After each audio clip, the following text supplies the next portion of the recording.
vengo a cantarles, señores, una nueva novedad. Y es que Zapata está vivo, pero vivo de verdad. ¿Zapata? Es una obsesión. Resulta de que todos son zapatistas. Todos conocieron a Zapata. El estado de Morelos tiene una gloria muy alta, de que allí vino a la vida don Emiliano Zapata. Zapata es la reserva moral no solamente de la Revolución, sino de la República Mexicana. Hablar de Zapata es hablar de la justicia. Fue campesino, igual que todos nosotros aquí, puros campesinos acá. Todos tienen un pariente que anduvo con Zapata, o lo vio de lejos, o estuvo con él, o sirvieron a la Revolución. Él no murió, ¿no? Él sigue vivo. El espíritu Zapata nos llega al corazón y siempre está pendiente de nosotros. Del gran Atila del Sur.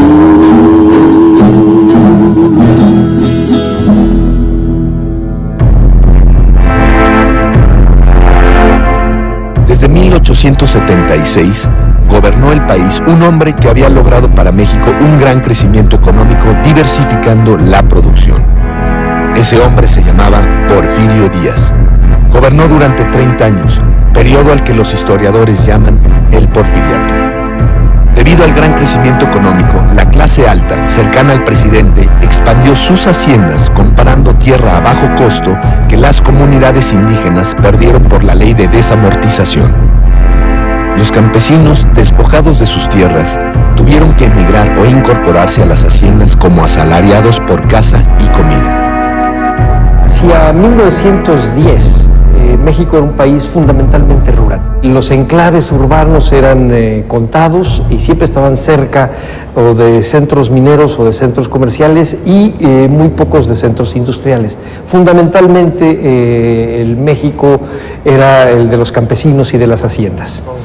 Nosotros somos los que producimos, somos los que mantenemos el estatus económico de un país en 30 años gobernado por Porfirio Díaz, que ha entrado a la modernidad.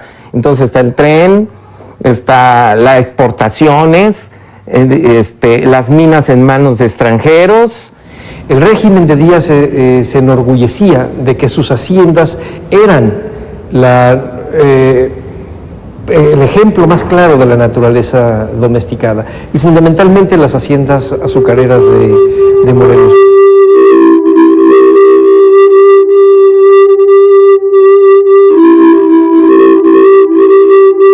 El estado de Morelos era uno de los estados más ricos. Gran parte del estado estaba tapizado de plantaciones de caña de azúcar.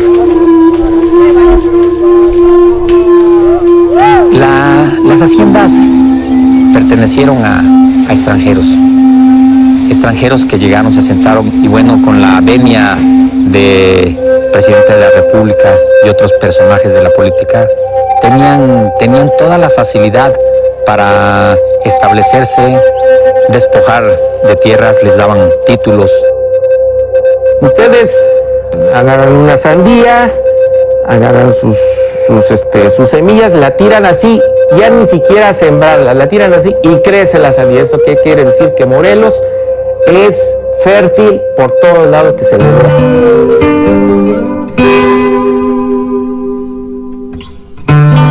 Ananecuilco fue un pueblo de una gran riqueza natural, tan es así de que nos van a fundar 4 haciendas: Hospital, Coahuistla, Mapaztlán, Mayorazgo de Salgado, e inicia nuestros líderes ananecuilquenses en la lucha por la tierra, en recuperar lo que era suyo, hasta que surge y nace por ahí un niño que se llamó Emiliano Zapata.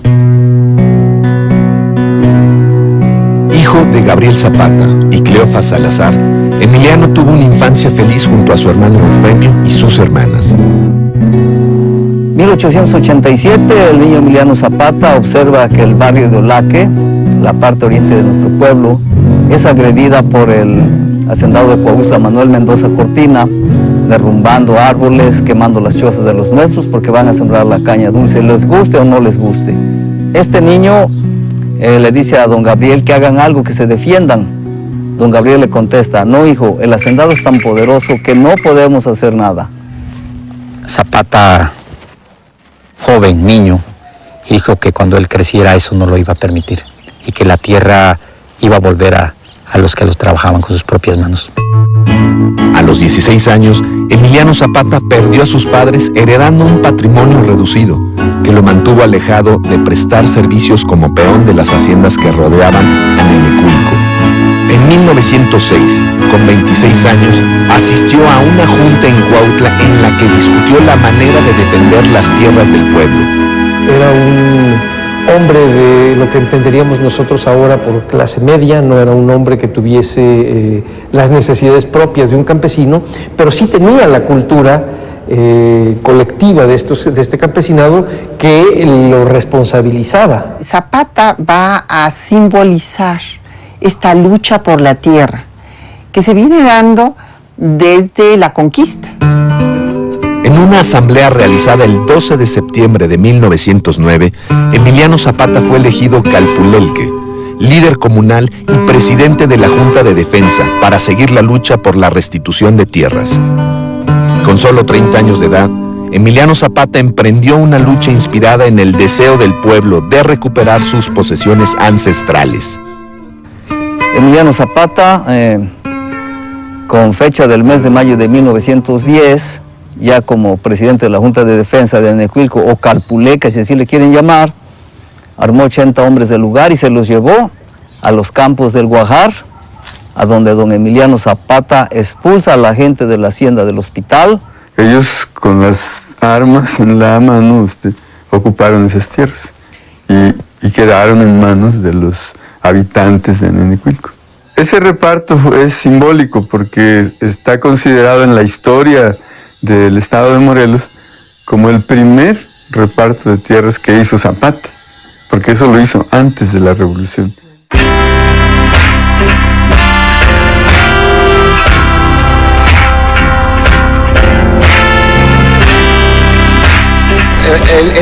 Sería hasta el día 10 de abril, que es la fecha importante.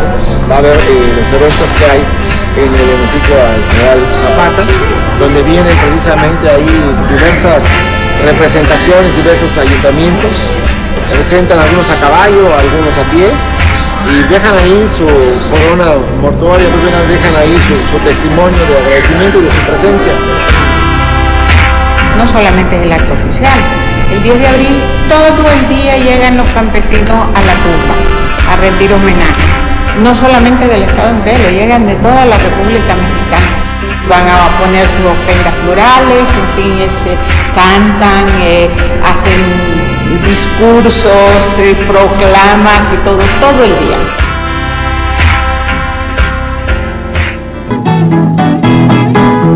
En 1908, el presidente Porfirio Díaz, entrevistado por James Grillman, un prestigioso periodista estadounidense, aseguró que el pueblo ya estaba listo para elegir sus propios gobernantes y que él se retiraría al finalizar su mandato. Al poco tiempo, el presidente Díaz se retractó y volvió a postularse para las elecciones de 1910 contra el candidato opositor Francisco I. Madero. Tras un turbio proceso de fraude, Porfirio Díaz fue reelecto presidente. En 1910, en la ciudad de San Luis, escribió su plan Madero pa' Porfirio combatir. Empezó por Ciudad Juárez a recorrer el país. Esto despertó en los grupos opositores el deseo de derrocar al dictador, lo cual quedó plasmado en el Plan de San Luis Potosí, redactado por el mismo Francisco I. Madero. Entonces, obviamente, en el círculo político es donde fermenta y estalla la revolución. Y al estallar la revolución con las propuestas de Madero, los otros grupos, con sus propios descontentos locales y regionales, asumen la bandera de la revolución como un horizonte de esperanza. Y entonces ingresan a la revolución. Zapata decide con un pequeño grupo de antirreeleccionistas, sumarse a la rebelión maderista contra Porfirio Díaz. Zapata llevaba de aquí de Necuilco 25 hombres, que son con los que llega a Villa de Ayala, donde ya la salida es oficial, con muchos generales más, ¿verdad? Relatan que eran 70 hombres que se reunieron en el pueblo de Ayala, en donde dieron lectura al plan de San Luis con el que se levantó Madero. Deciden levantarse en armas y acabar de una vez por todas con el desequilibrio y con la lentitud y con todo aquello que la administración de justicia porfiriana les estaba causando a los pueblos. Y en cada comunidad que pasaban se iban incorporando hombres hasta que llegaron a la parte sur del estado de Morelos.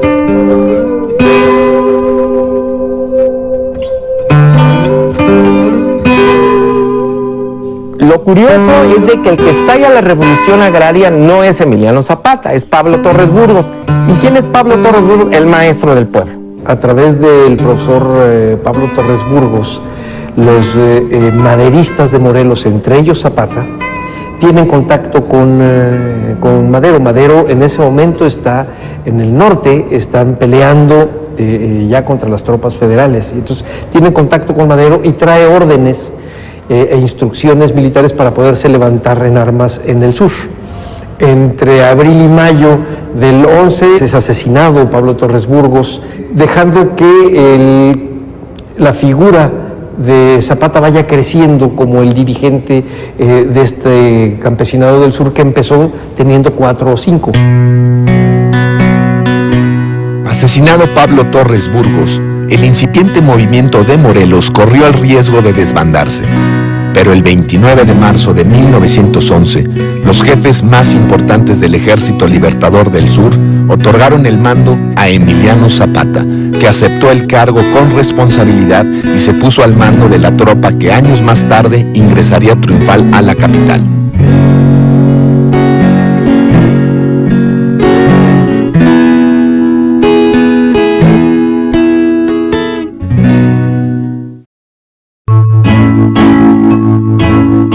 Emiliano Zapata, convertido en el líder de la Revolución de Morelos, emprendió la lucha contra el gobierno dictatorial de Porfirio Díaz, uniéndose al antirreeleccionista Francisco I. Madero. Una de sus primeras acciones fue la toma de Cuautla en el estado de Morelos, en el año de 1910. La revolución de Zapata dio golpes mortales a la dictadura. El ejército zapatista creció con una rapidez impresionante, ¿no? De marzo a mayo tenía Zapata 4,000 hombres ya en las armas, ¿no? Entonces se tomó Cuautla al mismo tiempo que los maderistas tomaron Ciudad Juárez. Entonces esto fue decisivo para que en el mes de mayo cayera el dictador Porfirio Díaz. Porfirio dice, ya tomaron Cuautla, entonces ya vámonos porque ya está la retaguardia ocupada, ya no es nada más allá arriba, es aquí cerquita. Cuautla, entrada de Tierra Caliente, no es El Paso, no, vámonos.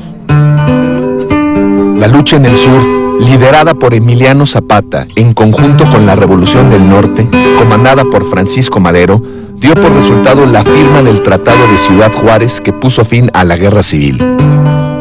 Porfirio Díaz entregó el poder a Francisco León de la Barra, quien asumió como presidente provisional. Díaz se embarcó en Veracruz hacia el exilio, dejando el país en manos de Francisco I. Madero y los revolucionarios. Entonces es cuando Zapata y Madero empiezan a tener contactos entre sí. Y Zapata le dice a Madero, bueno, nosotros estamos buscando que se cumpla el artículo 3 del plan de San Luis Potosí, que dice que hay que regresarles las tierras a los pueblos que han sido indebidamente despojados. Entonces Madero le dice, muy bien, ahora tenemos un presidente provisional, se van a llamar a elecciones, una vez que nosotros estemos en el poder vamos a arreglar esto. Madero era un hombre que su ideal era la democracia, porque él luchaba por la democracia. La desavenencia con Zapata es que Zapata dice, pero es que usted tiene que hacer eso.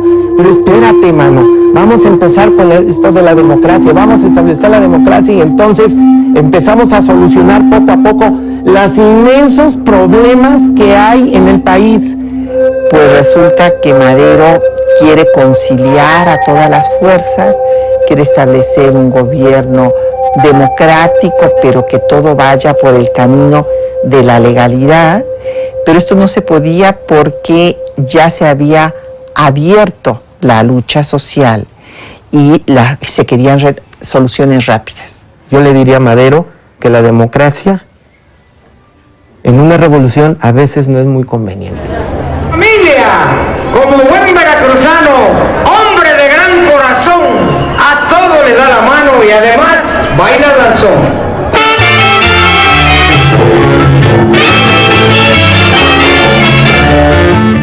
Bueno, mi nombre es Isaías Manuel René Manrique Zapata. Soy nieto directo del general Emiliano Zapata Salazar. Mi madre es la señora Ana María Zapata Portillo, que es hija directa del general Emiliano Zapata. Él era un tipo muy varonil, era el atractivo, ¿no? Porque era una mezcla de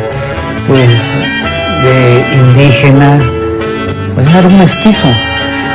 Y su porte, sobre todo que era un buen charro, sabía montar muy bien y vestía muy bien, eso le agradaba demasiado a las mujeres. Zapata fue un muchacho de temprana edad, muy enamorado, carismático. Josefa Espejo Sánchez casa con ella a principios de la lucha armada. El padrino de bodas va a ser el presidente de la República, Francisco I. Madero, doña Sara Pérez, pero también es de una buena posición social, ¿va? No había tantas mujeres, entonces pues muchas huían con sus esposos, pero algunas que eran muy guapas, muy bonitas, pues preferían, las mismas madres se las llevaban a los generales. Después Zapata va a tener otras, ¿cómo le llamaré? Amantes. Antes de morir don Emiliano, Gregoria Zúñiga le dice que no le gusta, que es mujeriego y que la quiere nada más para él. Y Zapata le dice, no puedo evitar querer a las mujeres, son tan hermosas, y te dejo libre si así lo deseas.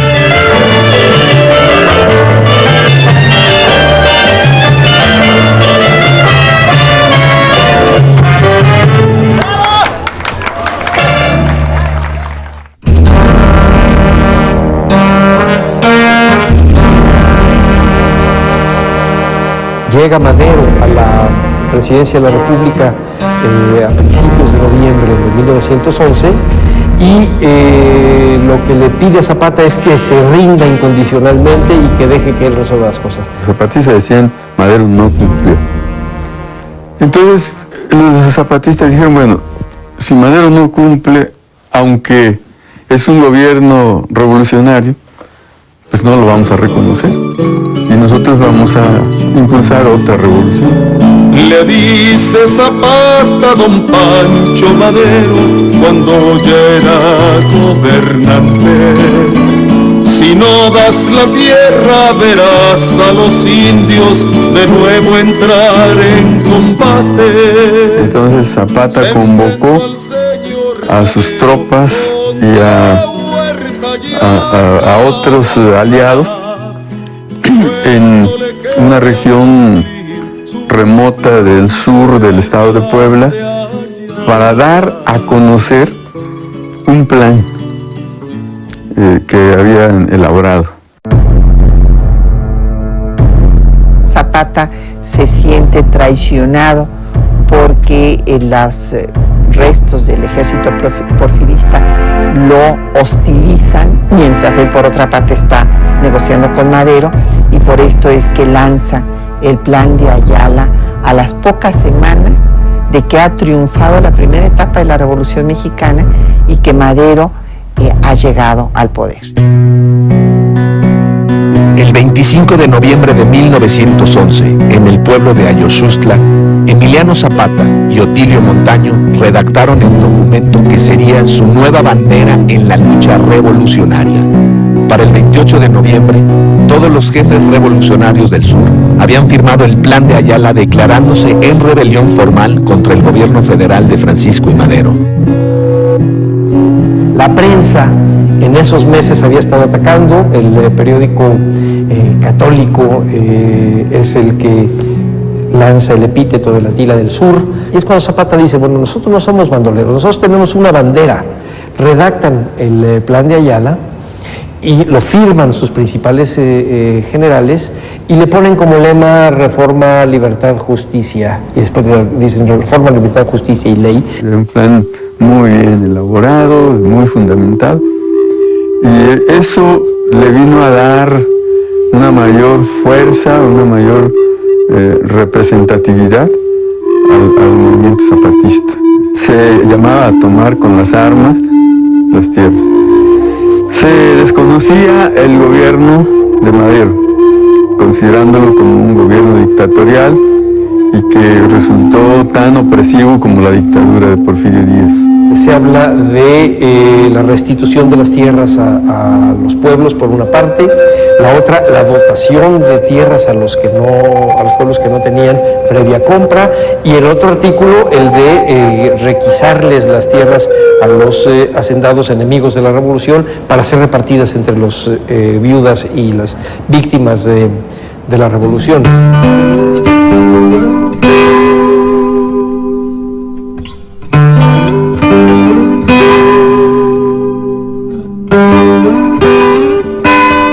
El documento es ciertamente muy duro con Madero, porque bueno, Madero tenía 2 semanas de haber llegado al poder, no podía resolver en ese momento todas las cosas. Es que el camino no es pactable, el camino es donde tiene que llegar México.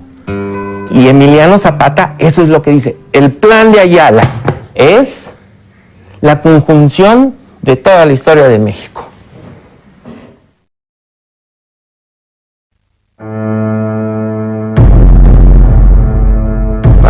De 1911, Emiliano Zapata había roto relaciones con Madero y lanzado el Plan de Ayala como bandera del agrarismo en México. Como nuevo presidente de la República, Madero estaba dispuesto a erradicar el zapatismo en Morelos y envió al Ejército Federal al mando de Victoriano Huerta, uno de sus más reconocidos generales, a capturar a Emiliano Zapata. Era un tipo, una sabandija. Victoriano Huerta era una sabandija. Escolta a Porfirio Díaz hasta Veracruz, lo embarca en el Ipiranga. Era un general conocido por su acometividad y su brutalidad. No era un hombre de letras, sino era un hombre de acción ruda y dura, que ponía como parte de su táctica lo más moderno en este momento que se había obtenido en la guerra de los Bóer, por ejemplo. ¿Cómo es posible que al presidente Madero se le haya colado este tipo de personas? Madero ignoraba lo que se tejía detrás de su gobierno a puertas cerradas. Victoriano Huerta, secundado por Bernardo Reyes y Félix Díaz, preparó el levantamiento en armas conocido como la Decena Trágica. Para mantener el golpe de Estado bajo el manto de la legalidad, Victoriano Huerta hizo presentar la renuncia de Francisco Madero y de su vicepresidente. De 1913 ya mataron a Madero y nada que aparece. Fue llegando Félix Díaz con orden militar. Aquí renuncia usted, solo mando fusilar. Mediante una truculencia legal y política, Victoriano Huerta asumió la presidencia del país. Su primera acción, el asesinato de Francisco Madero y su vicepresidente. Entonces manda en marzo de 1913 al padre de Pascual Orozco, un dirigente revolucionario norteño, a negociar con los zapatistas, pero Zapata sabía que no podían confiarse en Victoriano Huerta, y entonces reciben al padre Pascual Orozco, lo juzgan y lo fusilan. Sí. Y con eso da un mensaje clarísimo a Victoriano Huerta de que no se les olvidaba que él los había estado persiguiendo y que les había estado quemando pueblos y que les había estado matando gente. Ahora, ¿Por qué Zapata se va en contra de Huerta? Porque Huerta invita a Zapata. Oiga, ¿sabe qué? Venga, usted se levantó contra Madero. Pero Zapata dice, no, yo no estoy con traidores. Mi problema con Madero era otro. No era el asunto del poder, era el asunto de las tierras, de la solución de los problemas de los pueblos. No porque yo quisiera ser presidente.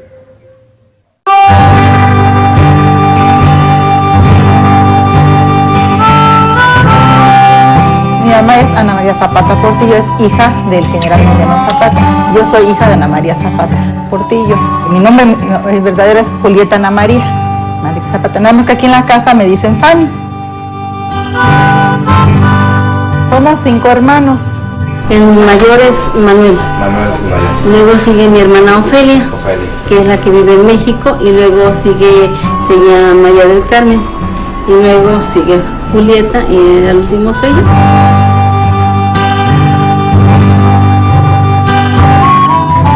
Un hombre que amaba la tierra, él como le decía, la tierra, la madre tierra, porque es la que nos da de comer.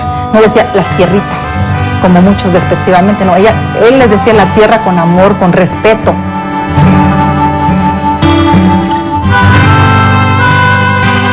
¿Cómo está la situación ahora y cómo estaba antes? Estamos igual.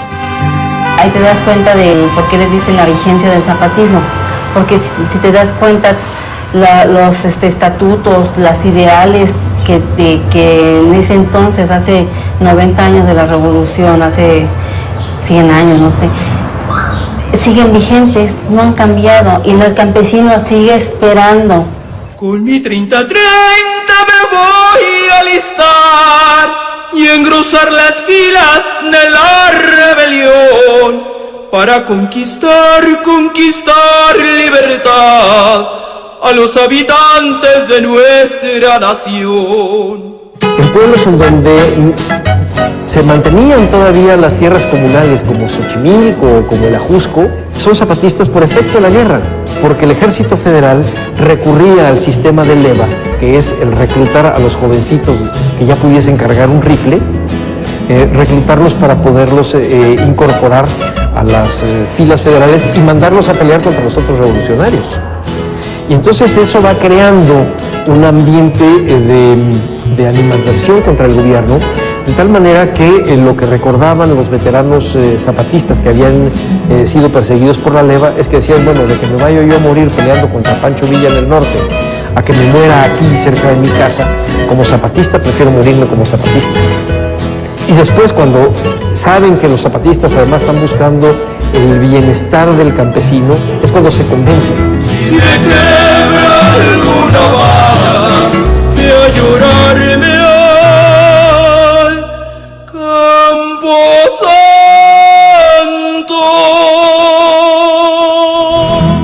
Huerta envió a Morelos al general Luis Cartón y a Juvencio Robles, con el plan de aniquilar el ejército zapatista. Tomaban una población, la saqueaban y quemaban todo. O sea, no quedaba nada.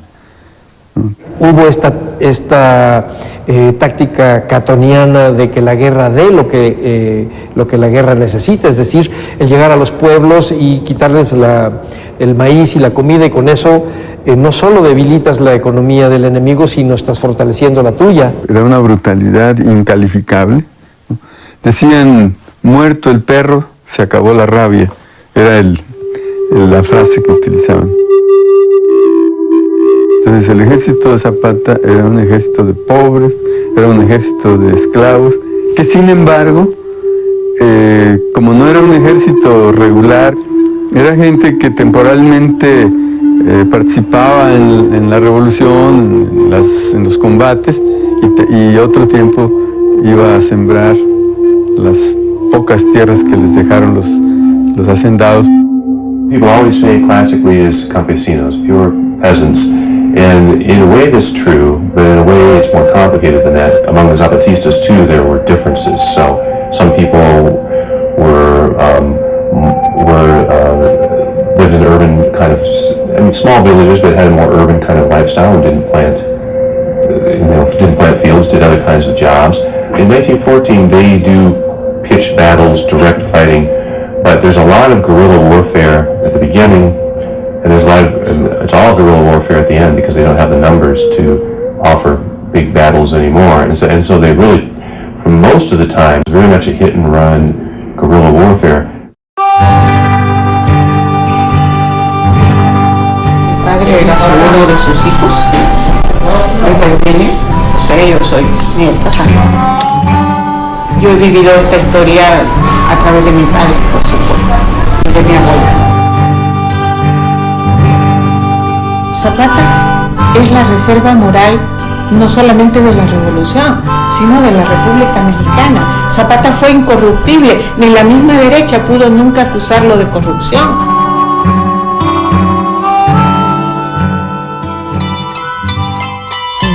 Era muy respetuoso de las mujeres y les daba su lugar. No solamente a las mujeres suyas, pues a las mujeres con las que tenía sus hijos, que siempre eran respetadas, sino también a las soldaderas, a las compañeras que combatían. En esa puerta del cuartel está enterrada una mujer, valiente como no hubo más, su patria supo defender.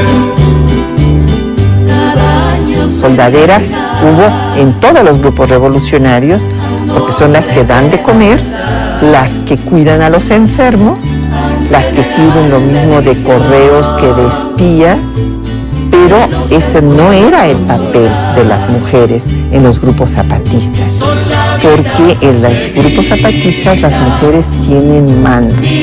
Esto no se da ni con los villistas ni con los constitucionalistas de ninguna manera. Habían capitanas, habían coronelas, tenían generalas, tenían rango militar y tenían poder. Dejado morir para poderme salvar.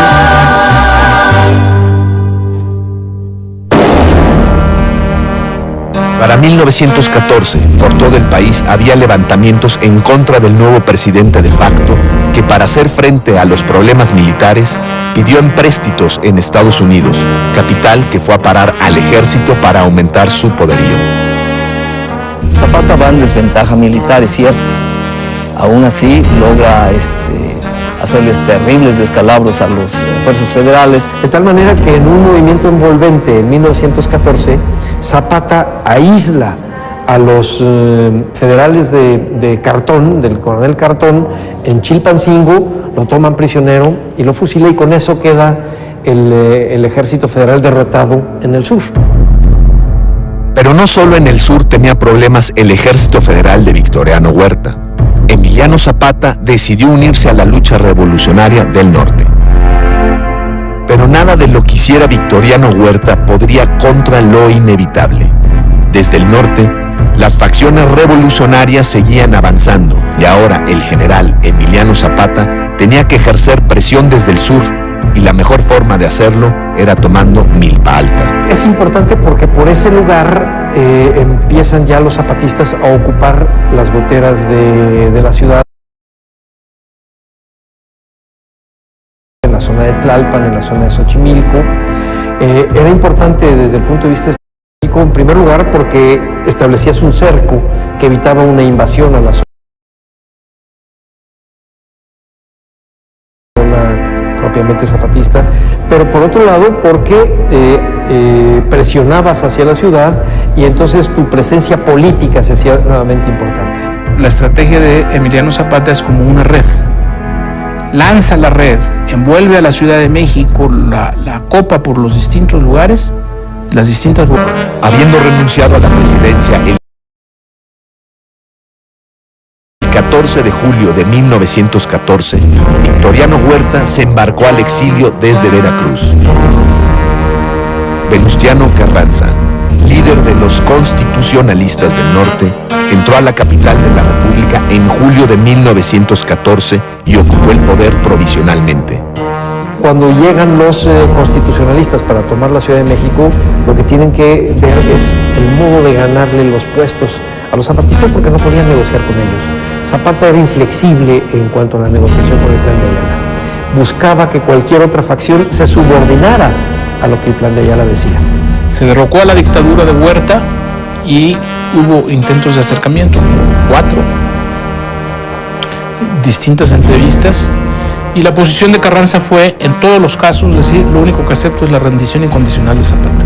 Zapata es un hombre lo suficientemente inteligente como para saberse rodear de todos aquellos abogados, intelectuales y maestras que pueden ayudarlo a instrumentar ese cambio que quiere para el pueblo. Un cuartel fijo fue en Tlaltizapán, en donde estuvo varios años, donde tenía instalaciones, dormitorios, molino. Hoy es un museo. Este cuartel lo tomó en 1914 hasta 1918. Fue su cuartel. Lo tomó porque estaba en lugar abandonado. Pertenecía a la familia Alarcón. Don Manuel Alarcón fue gobernador del estado de Morelos por 3 veces, pero nada en beneficio a campesinos. Aquí, cuando vivió en este cuartel, no tuvo cama. Él dormía en un petate. Él comió frijoles, chile, memelas, payanadas, igual que su pueblo. Nunca quiso estar más arriba que su pueblo. Y aquí se emanaban las principales órdenes para toda la República. Él de aquí tuvo comunicación con Francisco Villa, con los Flores Magón, con Madero y hasta con el propio Carranza. El 13 de agosto de 1916 hubo una masacre en este pueblo. Fue un decreto de Venustiano Carranza por encontrarse aquí el cuartel general de Emiliano Zapata y ser zapatistas todo el pueblo. Y anduvieron casa por casa matando a cuantos se encontraban, entre mujeres, niños. Esa fecha quedó aquí muy grabada en mi pueblo y solamente cuando vengan a este pueblo y a este lugar van a conocer esa historia, porque en ningún libro de Emiliano Zapata que he leído está escrito eso. Pocos días después de tomar la capital, en julio de 1914, Venustiano Carranza envió a Tlaltizapán a 3 emisarios para llegar a un acuerdo con Emiliano Zapata y restablecer la paz. Zapata, el caudillo del sur, no estaba solo. Tenía el respaldo de un grupo de intelectuales que daban forma política a sus reclamos revolucionarios. Politician is kind of a dirty word for the people who are around him. But of course, if you're a revolutionary, you're involved in politics. Zapata y Villa, ellos se dedican a llevar adelante la revolución y deja que sean los políticos los que hagan política. El zapatismo es incluyente. Incluye y va a atraer a los jóvenes intelectuales de la ciudad y un ingrediente que es muy importante, maestras normalistas. Hay que pensar al zapatismo en términos de dinámica, de un proceso muy dinámico, ¿no? Muy cambiante. El general Zapata no escribía, pero tenía una claridad en su pensamiento hacia dónde quería ir, ¿no? que los intelectuales podían recoger y sistematizar, como en el caso del Plan de Ayala. Algunos de estos abogados, como Antonio Díaz Soto y Gama, llega a escribir, bueno, nosotros le dábamos forma al documento, pero las ideas eran de Zapata. They ended up depending on Palafox, on Antonio Díaz Soto y Gama, Hildardo Magaña, all these people to kind of present their movement to the rest of the nation.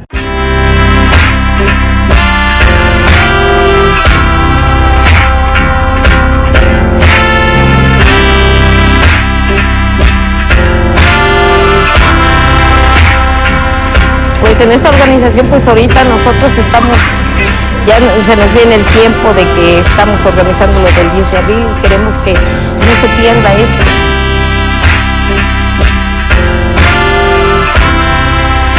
La fundación también se encarga de resaltar a las 35 viudas sobrevivientes de los generales de la Revolución del Ejército Libertador. Yo soy hijo de un coronel de caballería del Ejército Libertador del Sur y mi idea es cooperar con este evento, que es una cabalgata, para conmemorar el 90 aniversario de la muerte del general Emiliano Zapata. Emiliano Zapata intentó que los emisarios constitucionalistas se sometieran a los postulados del Plan de Ayala, pero Venustiano Carranza no aceptó los términos y rompieron relaciones en septiembre de 1914. Asentado en la Ciudad de México, Carranza convocó en octubre de 1914 una convención de los jefes revolucionarios para establecer el nuevo gobierno del país.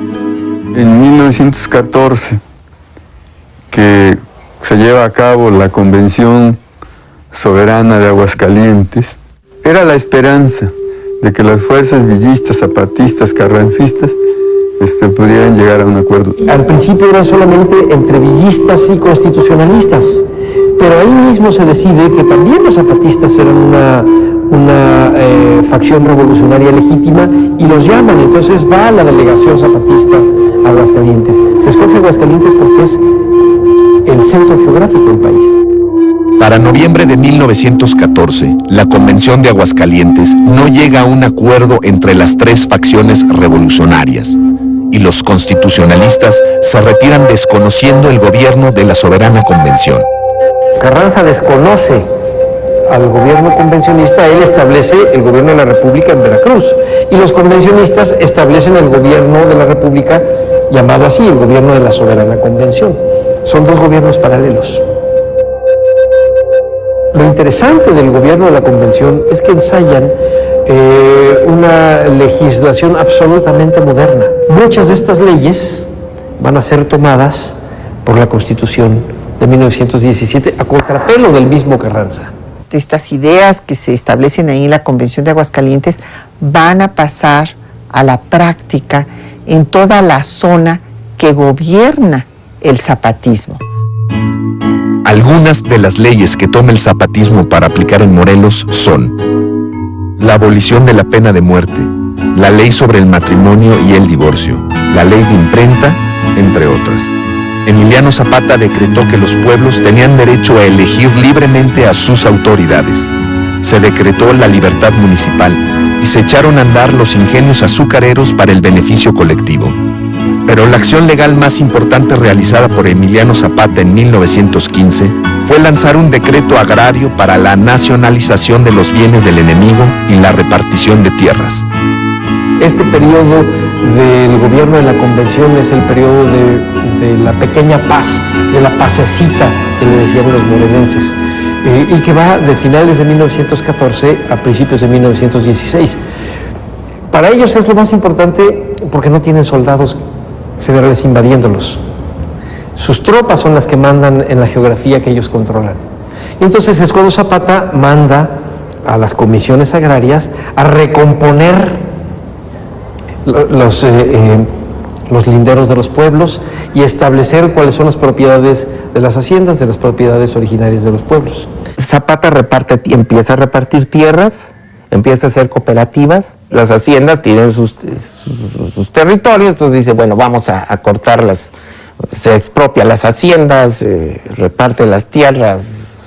Estas comisiones agrarias están hechas por estudiantes de agricultura, de agrónomos. De hecho, hay una anécdota en donde que cuentan años después uno de los agrios, les llamaban a estos miembros de las comisiones agrarias, en donde les decía Zapata, y ustedes nada de líneas rectas, porque a los ingenieros les gustan las líneas rectas, y en este mapa no dice que sean líneas rectas, tiene que ir dando la vuelta por donde tiene que dar la vuelta. Yo nací un 22 de junio de 1915, y me quito y me pongo. Tengo 95, pero bien vividos. Si mi abuela, era guapísimo. Llegaban las mamás con las hijas a entregárselas a tu papá. Tú el que hacía,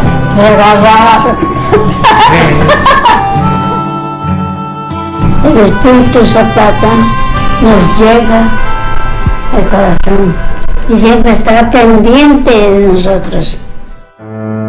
Rotas las relaciones entre los constitucionalistas y el gobierno de la convención, Venustiano Carranza se trasladó en noviembre de 1914 a Veracruz para establecer ahí su gobierno, dejando la Ciudad de México en manos del gobierno convencionista. Estamos hablando de ya una lucha de facciones. Entonces, por un lado, el grupo constitucionalista tiene al encargado del Poder Ejecutivo, que es el primer jefe de la revolución, que es Venustiano Carranza.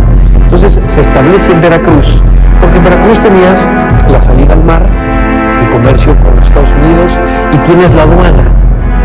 Entonces, para Venustiano Carranza era muy fácil establecer un gobierno económicamente sólido en un pequeño espacio geográfico.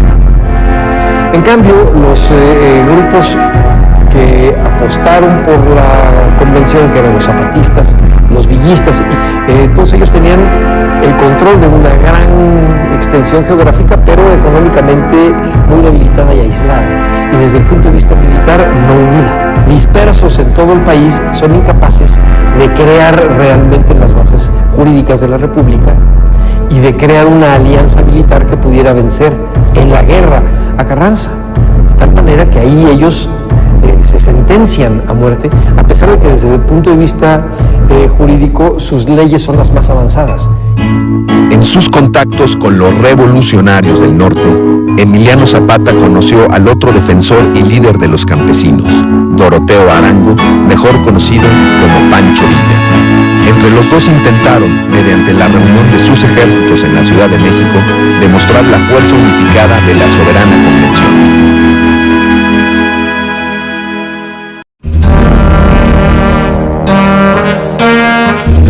De las tropas zapatistas y villistas a la Ciudad de México en 1914 constituye el acontecimiento más importante de la lucha revolucionaria. Pero días antes de la entrada a la capital, Emiliano Zapata se entrevistó con Pancho Villa por primera vez desde el inicio de la revolución. La reunión de Xochimilco a principios de diciembre de 1914 representó el primer gran encuentro en donde Francisco Villa y Zapata tienen una gran identificación de ideales, una gran coincidencia en la necesidad de continuar la revolución.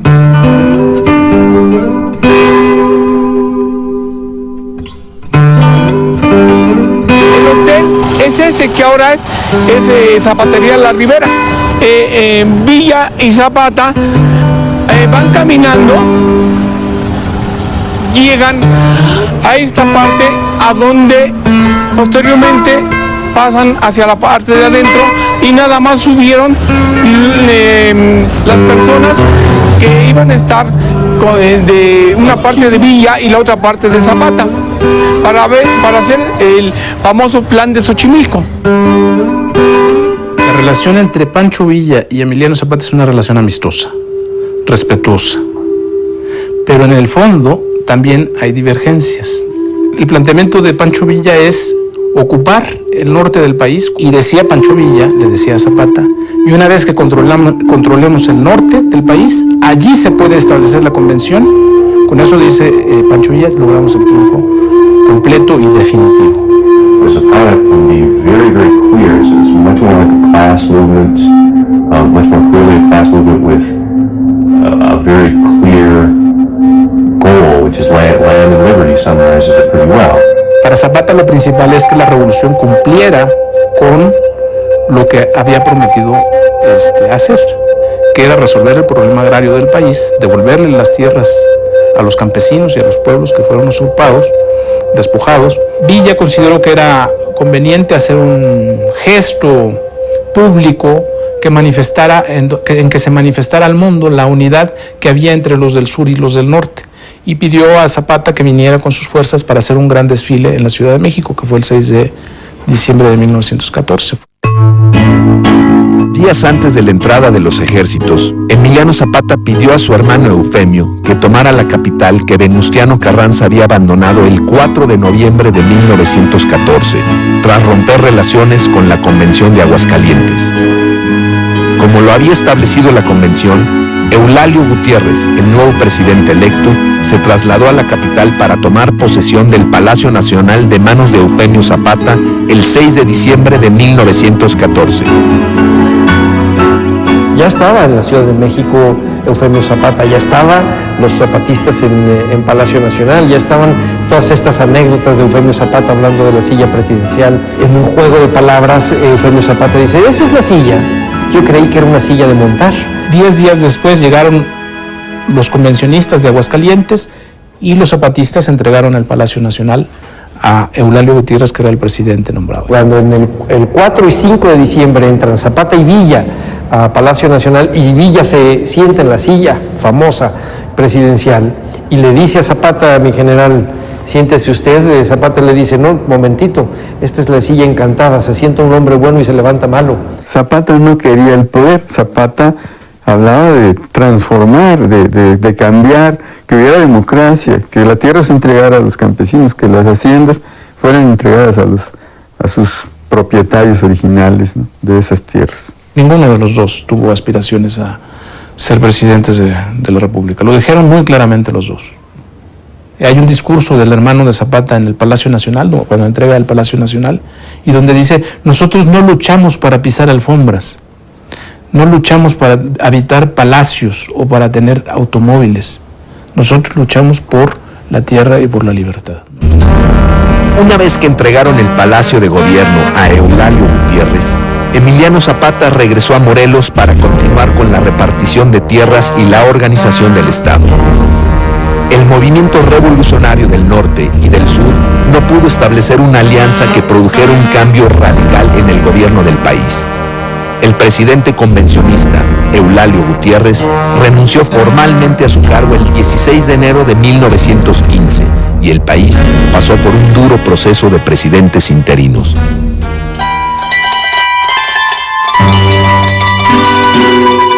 Desde el inicio de la guerra, el espionaje y la fabricación de pertrechos militares también formaron parte del quehacer zapatista, debido a la falta de recursos para conseguirlos de contrabando.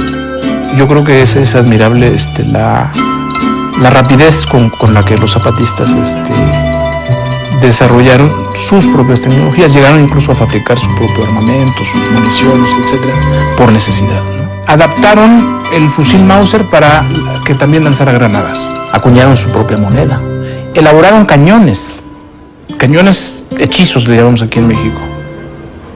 O sea, con tubos de fierro, con reforzados. Las haciendas, por ejemplo, se llamaron Fábrica Nacional número 1, número 2, número 3, número 4, número 5, etc. Fábrica Nacional. A nivel tecnológico, los zapatistas dieron avances importantes, ¿no? Que no están difundidos y que generalmente se les niega a los zapatistas porque dicen, eran unos campesinos ignorantes, ¿no?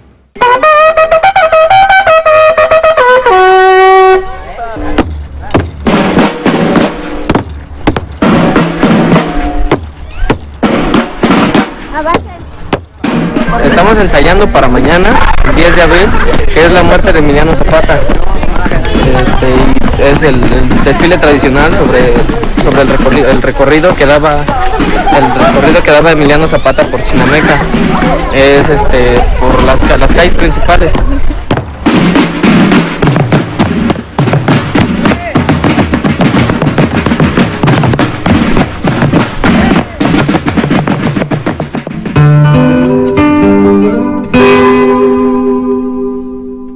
Decidido a reconquistar México para imponer su ideal revolucionario, Venustiano Carranza realizó una alianza con el gobierno de los Estados Unidos, estrategia que le ayudó a establecerse como único presidente de la República. Para marzo de 1916, Estados Unidos invade México para exterminar a Villa y Carranza invade Morelos para exterminar a Zapata. Una operación simultánea. Envió al general Pablo González con alrededor de 30,000 hombres ya con la finalidad de acabar con lo que quedaba del ejército zapatista. A partir de ese momento ya la situación era defensiva, ya no era la situación de antes, el auge de la revolución. Porque en el punto culminante, en la cima, no se logró la unidad de los dos procesos, el del norte y del sur. Tu servidor, Edgar Zapata, mi abuelo Mateo Zapata Pérez, fue el hijo menor del general Emiliano Zapata. Una anécdota que me comentó mi abuelo es que él no sabía que tenía hermanos, pero en las cuestiones ya políticas se encontraron. Ana María, Nicolás, Diego y Mateo.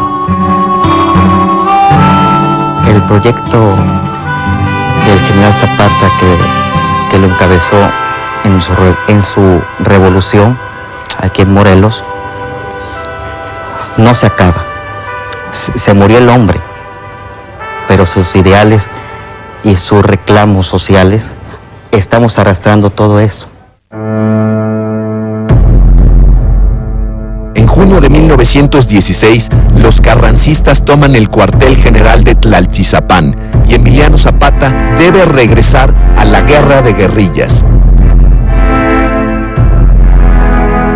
El ocaso del zapatismo empezó cuando Otilio Montaño murió. Maestro, uno de los creadores del Plan de Ayala. En este caso, Zapata le dolió mucho echárselo, pero según esto, Otilio Montaño traía documentos que iba a dar al enemigo. Parece ser que Palafox y algunos que tenían diferencias con el general Otilio Montaño contribuyeron a que se le diera muerte, que se le ejecutara. En 1916, Venustiano Carranza, presidente de la República, convocó a un Congreso Constituyente en Querétaro para reformar la Carta Magna. Promulgó la nueva Constitución el 5 de febrero de 1917, efectuando un golpe a la revolución que Emiliano Zapata llevaba adelante en su contra. La convocatoria de Carranza al Congreso Constituyente de Querétaro en 1917 fue un acontecimiento que empezó a debilitar al zapatismo, porque la Constitución de 1917 recoge muchas de las demandas del zapatismo. Precisamente el artículo 27 constitucional, es decir, no recoge todo lo que el Plan de Ayala planteaba, pero recoge buena parte. Entonces, para muchos intelectuales de aquel entonces decían, bueno, si ya en la Constitución a la que convocó Carranza están contenidas muchas de las demandas del zapatismo, ¿qué razón tiene de ser el zapatismo? Entonces, eso indudablemente que debilitó. Habiendo perdido popularidad y fuerza militar entre 1915 y 1917, Emiliano Zapata intentó razonar con Venustiano Carranza para que entregara el poder. Fue a través de una carta muy extensa que envió el general Zapata entre abril y marzo de 1919. Una carta muy dura donde le pide que reconsidere su función como presidente de la República. Y le hace una serie de señalamientos, ¿no? Usted incurrió en estos errores, en estas arbitrariedades, en estos crímenes. Yo como ciudadano, ¿no? Pero en primer lugar no lo reconozco, ¿no? Pero le pido que para bien del pueblo de México renuncie. Hay quienes piensan que eso exacerbó el ánimo de Carranza, ¿no? Porque esa carta fue poco tiempo antes del 10 de abril de 1919. Zapata era un hombre desconfiado. Mi pregunta es, ¿por qué lo mataron tan fácil? Tu lucha, Señor, no era el combate de fugaz marea, ni el odio de la turba pasajera. Era la tuya, pelea esencial por un territorio. Sin tierra no hay destino, ni sueño, ni bandera. Quiero decirles que Emiliano Zapata es un héroe ya no solamente de Morelos, ya no nos corresponde nada más a nosotros, sino es mundial. En los Estados Unidos lo veneran, en Cuba quisieran llevarse sus restos. Significa que ustedes tienen un héroe ya no solamente internacional, sino universal.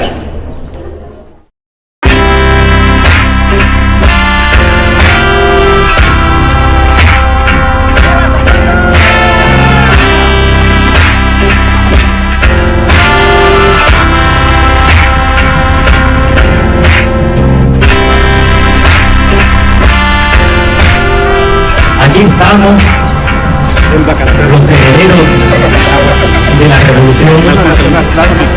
Aquí estamos, los protagonistas de la historia. Esa historia que nuestros abuelos derramaron sangre, que pelearon por una causa justa. Aquí estamos, conmemorando a nuestro general, porque el general Zapata no es de una sola familia, la familia Zapata, sino es de todos los morelenses y especialmente de todos los mexicanos.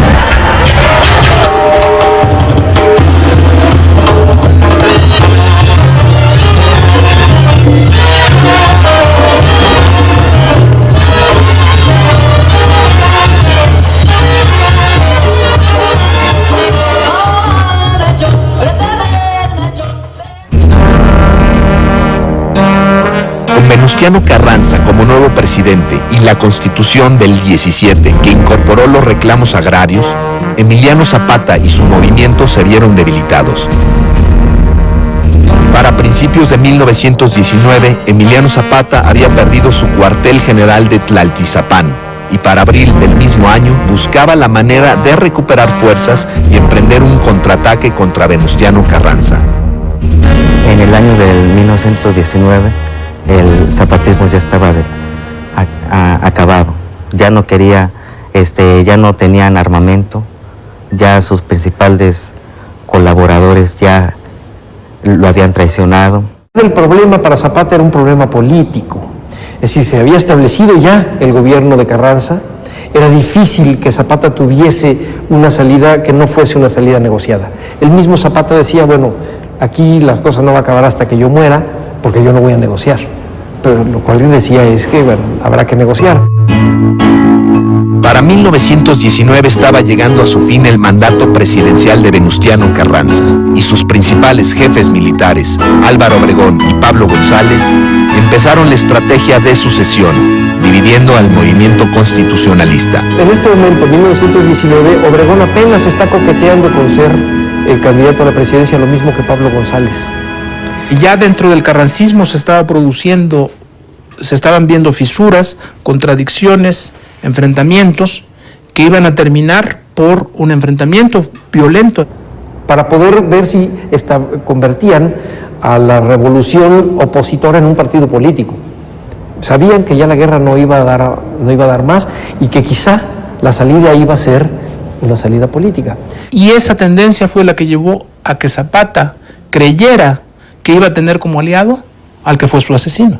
Es que la política de los zapatistas en el 18 y en el 19 era esa. Buscar aliados en todo el país dentro de las filas carrancistas. Los carrancistas percibieron esa circunstancia de que Zapata estaba buscando aliados y le tendieron la trampa. Escuchen, señores, oigan el corrido de un triste acontecimiento. Pues en Chinameca fue muerto a mansalva Zapata, el gran insurrecto. Hubo intercambio de cartas de Guajardo diciéndole a Zapata que pues tenía él algunas diferencias con Pablo González. El traidor González ordena a Guajardo que le finja un rendimiento y al jefe Zapata deponen sus armas al llegar al campamento.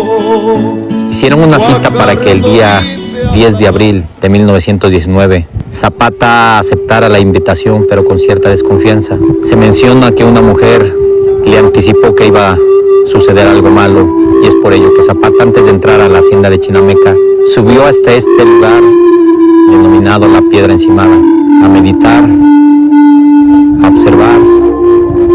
Dejó a la mayor parte de su tropa en este lugar y se dirigió únicamente con su escolta hacia la entrada principal. Tranquilo se dirige a la hacienda con su escolta. Los traidores le disparan por la espalda, quema ropa. Los mismos soldados que dispararon lo hicieron con temor porque se le tenía respeto, y prueba de ello es que pocas balas hicieron blanco en el cuerpo de Zapata. Allá en Chinameca perdieron la vida un puñado de valientes. La noticia de la muerte de Emiliano Zapata llegó inmediatamente al escritorio del presidente Venustiano Carranza, quien festejó junto a la prensa de la capital la muerte de la Atila del Sur. El cadáver de Emiliano fue trasladado hacia la ciudad de Cuautla, donde fue expuesto para que los campesinos reconocieran el cuerpo del general. Cuando quisieron exhibir el cuerpo de Zapata, les fue contraproducente, porque entonces el cuerpo de Zapata desdobla de leyenda a mito. Y entonces deja de ser el hombre caudillo, fuerte y padre, luchador de los campesinos, a un hombre que en realidad no murió o que se sacrificó por una causa que ahora el gobierno tenía que hacer suya.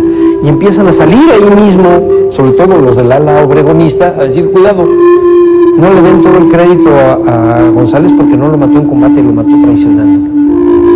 En 1920, lo que quedó del Ejército Libertador, lo que quedó todavía en pie, se unió con Álvaro Obregón. Inmediatamente después, Zapata es reconocido.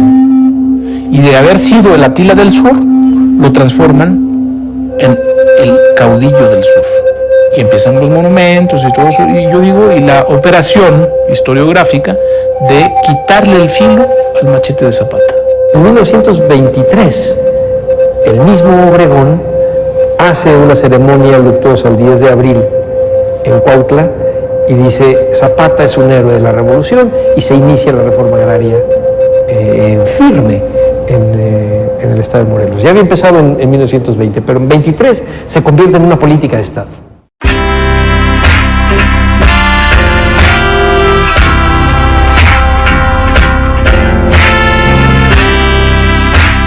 No sentimos la muerte de Emiliano porque Emiliano no ha muerto. El espíritu de Emiliano y el Ejército Libertador está en cada una de las cabalgatas y de los jinetes que hoy los votan.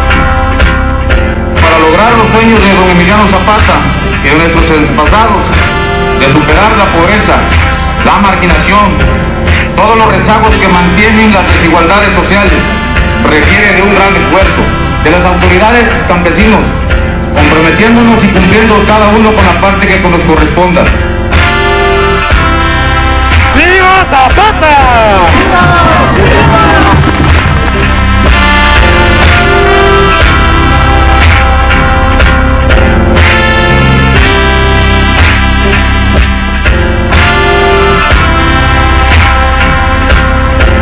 Simboliza toda lo que fue la epopeya de la revolución, esta máquina de 79.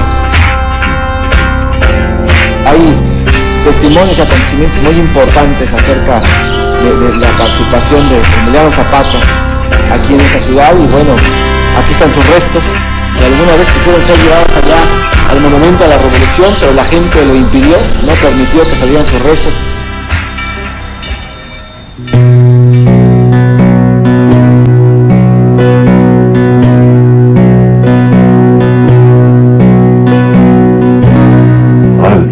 Zapatistas don't want to believe that Zapata died, and so we begin to hear all these stories that Zapata didn't die at Chinameca. He snuck off with an Arab friend, took him and he went to Saudi Arabia or Turkey or someplace like that. Es la negación del pueblo para tener una esperanza Antes el rojo no era tan subido de color, sino que era un poco más oscuro, pero dicen que cuando asesinan al general Emiliano Zapata, el rojo se hizo más intenso, más brilloso, porque representa la sangre derramada.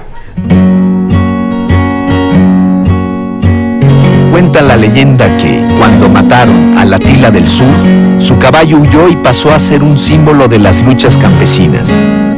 Quienes afirman haber visto al caballo, dicen que el espíritu de Emiliano Zapata no ha muerto y que vuelve siempre que se le necesita. Maybe the Constitution of 1917 wouldn't have spoken about land reform had it not been for Zapata. But after 1920, when he's killed, he becomes kind of a martyr to the cause, to the revolutionary cause. And when that happens, it makes sense, it becomes useful for the government to appropriate him.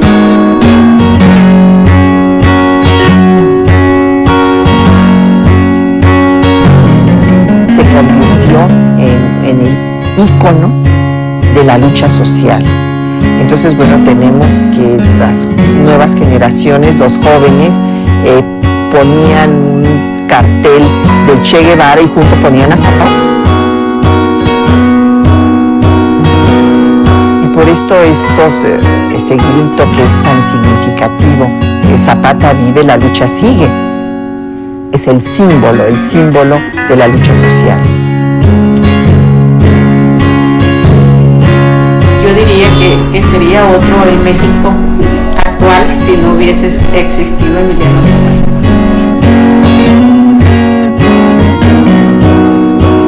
Pero yo creo que en el imaginario del pueblo de México Zapata está presente con mucha fuerza debido a esa esperanza de cambiar para bien las posibilidades de justicia en el país, ¿no? Señores, ya me despido, que no tengan novedad. ¿Cuál héroe murió Zapata por la tierra y libertad?